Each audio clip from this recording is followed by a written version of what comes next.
There is a massive disconnect with beginner creatives. There's a video called The Gap by Ira Glass. In this video, he talks about this disconnect, saying that creatives get into the work in the first place because they have good taste. Even as a beginning creative, you know when you see a good photo, you know when you see a good writing or a good movie, but you realize you can't close that gap. You have good taste, but your skills aren't up to par to match that good taste, and that causes a massive disconnect. This is something that can be incredibly frustrating, infuriating, and depressing, and really unmotivating. When I first started doing photo and video, there were creatives whose work I would not watch because it would make me so angry and feel so far behind that I just could not do it. And this is a very immature response, and thankfully what it ended up making me do was work super hard to catch up. But it's still a horrible feeling. I'm making this video because many of you watching fit this category. You message, you email, you DM me and ask me these questions about what am I doing wrong, how do I improve, is it presets, is it equipment, is it my composition, what is it?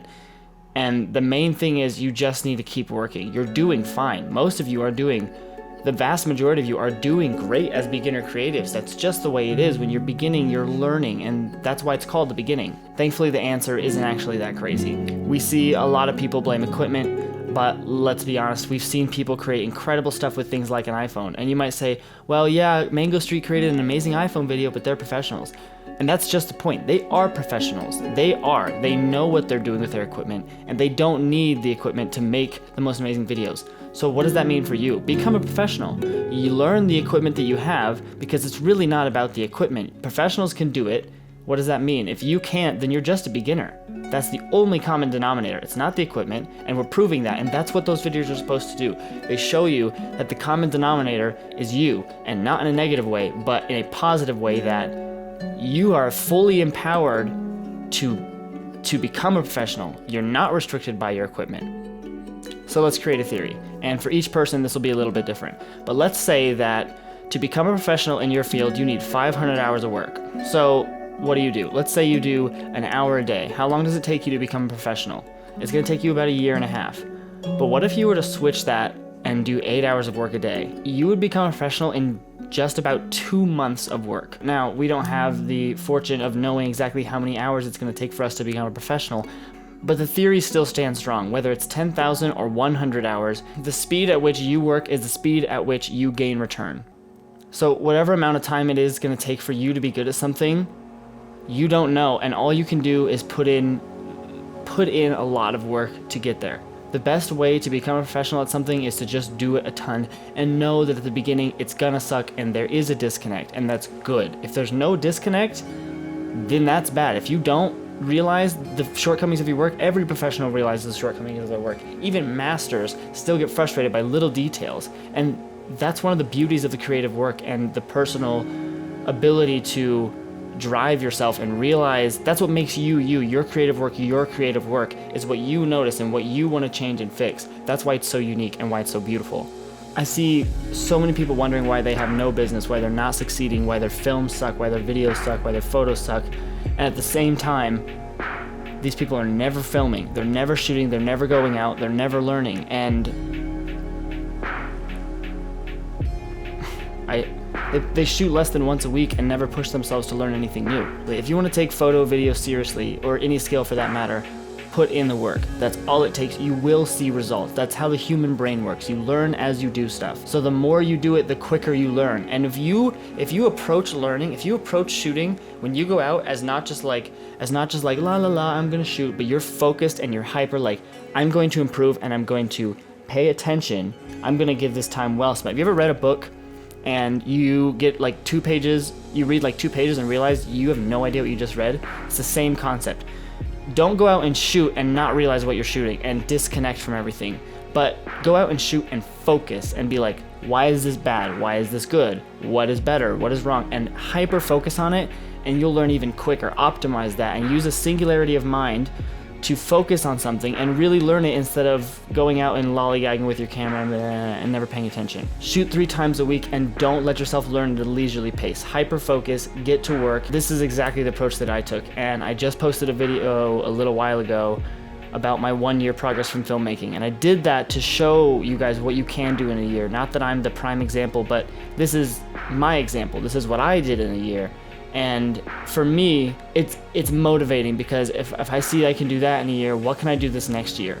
And I'm pushing for that already. And I'm like, what's the next thing to get me out of my comfort zone of film and video? What do I got to do to push myself past where I am now? And that hyper focus gets you going places. So with that in mind, that's why I'm making this video, is because a lot of you are beginners and you ask me a lot of questions all the time. And I think I'm figuring out that my passion here on YouTube is helping you learn. I do love that. But also, a lot of you that are just starting out, you're not bad. You're really not, and your photos aren't terrible. You're just a beginner. That's just the way it is. That's just the way things work. Keep shooting, go shoot 3 times a week, and put in the actual work and focus on it. Really focus on it if you really, really love the trade. I just got hit with this thought this morning, when I over the last week, and I wanted to make a little video on it for you guys and encourage you guys to just keep going. I am going to take a second to talk about Patreon here, and it's kind of a weird topic, and I want to give you guys a warning in case you feel like you want to leave. I watched a podcast, as usual, with Matt D'Avella talking to the CEO of Patreon, but the main thing they talk about is creatives being able to make enough money to survive. These videos are something that I love doing, but what I do like is being in touch with you guys. And so for those of you that are on my Patreon, I know your names, I know who you are, and for me, you guys are like my people. Like YouTube, and they say this in the podcast, YouTube is like, I'm borrowing you guys. You have YouTube accounts and you come watch my video for 3, 5 minutes, 10 minutes, whatever it is. But Patreon, you're mine. You're here with me, and for that reason, that's something that I really cherish. And I know you guys' names, Connie, Torrance, Damien, Clay. Like, I know who you guys are, and that's something special to me, and that's what I want. That's what Patreon should be, and that's what it is. It's my way of having my own people, and people that I can really put an effort to because they want to put an effort to me, and because of that, I feel like I'm allowed to put more effort into them. I'm justified in doing that. If you get a lot out of these videos, and if you want that kind of connection, I know that connection doesn't scale, and if it gets to 2,000 patrons, then I don't really know everyone's names, and that's okay, but my goal with the Patreon is to connect more with you and be able to answer questions on an individual level, the serious ones of you. YouTube, somewhat, you have to play with algorithms and play with keywords, and you just have to if you're going to grow. And whether it stays right there at 6 to 8, whatever I have right now, or jumps to 3,000, I want it to be treated the same. That's my goal with it. That's why I have the tiers that I have. I just want you to know what it's for. It's not really a pitch, because whether it's 6 or 2,000, yes, it makes a monetary difference, but it doesn't change what I'm doing on Patreon and what I'm there for. So I'm really not going to ask you to, I'm just going to tell you what it is, and that's what I'm doing right now, and that's what it is. That's what Patreon is. After video, people who are still here remaining, watching, I have nothing to tell you. I don't know why you are here. You are watching the video till the end and increasing my watch time, which is, I thank you. I don't know if it does anything. I don't really know a lot about YouTube algorithms.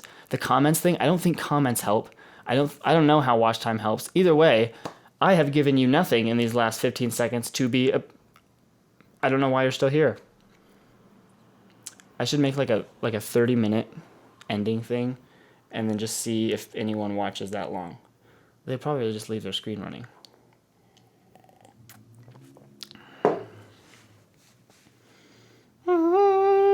Okay, bye-bye.